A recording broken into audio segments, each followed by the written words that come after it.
Kaya sobrang lapit naman ng bumbero niya. Sunog! Sunog! May sunog! May sunog! Ay, naku, yung mga anak ko. Bartolyo! Saan daw yung sunog? Tinatanong ko nga hindi ko pa makita. Ba't sumisigaw ka na? Practice lang. Manang, saan daw po yung sunog? Ay, medyo malayo sa atin. Yun sa kabilang sapa, yung barangay sa gilid. Ay, tara na tumulong tayo. Sandali. Sasabihin ko lang si Winnie.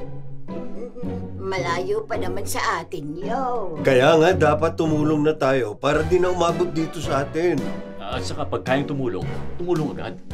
Ay, siya, sige. Magpapalit lang ako ng wardrobe.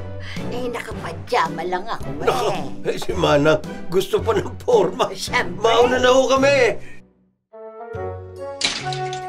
Romy, Tonyo, anong balita?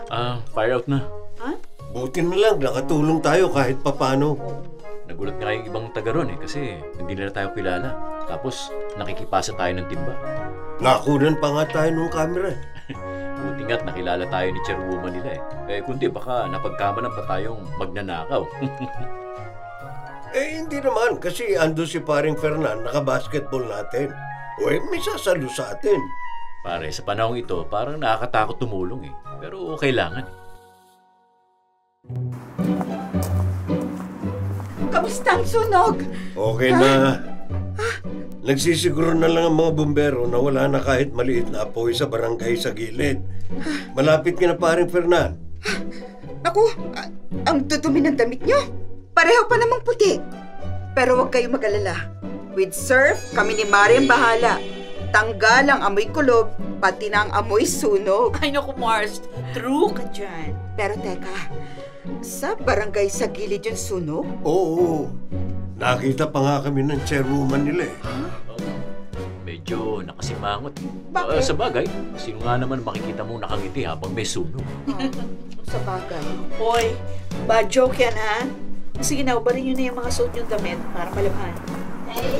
Rabi! Tonyo! Kumusta yung sunog? Okay naman po siya.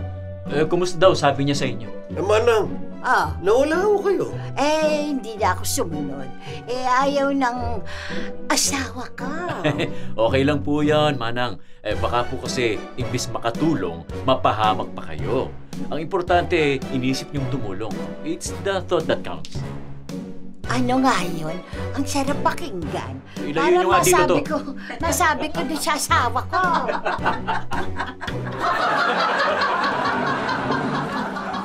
Magandang umaga sa lahat. Nagpatawag ako ng meeting kasi iniisip kong mag-organisa ng feeding program para sa barangay sa gilid. Marami kasing apektado doon sa sunog.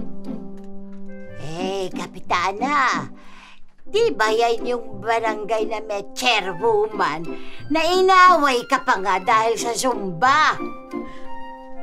Oo nga, Kapitana. Tutulong ba tayo dyan? Ba't kayo tutulong? Okay lang naman siguro. Tumulong po tayo kapag kaya. Nakausap niyo na ho ba si Chairwoman? Oo, at grabe ang pasasalamat niya, ha? Mas malaki ang problema niya ngayon kasi marami ang kailangang ihanap niya ng temporary relocation. Kapitana, paano yung banta niyang magpoprotesta? Huwag na po natin gawing issue yung Zumba contest na yan. Ang pagtulong po dapat walang kondisyon. Oo, tama yun, tama. Oo nga, bagay. Kayo lang po ang inaalala namin kasi inagrabyado kayo sa contest na yan. Salamat, Manang. Pero contest lang yan. Hindi yan ang mahalaga sa buhay. So, sino sa inyong sasama sa feeding program ni Kapitana? Ay, sasama yan! Kayo na muna. Maraming salamat sa inyong dalawa, ha? Napakabubuti ninyo. Naku, nahawa na yata ako sa best friend ko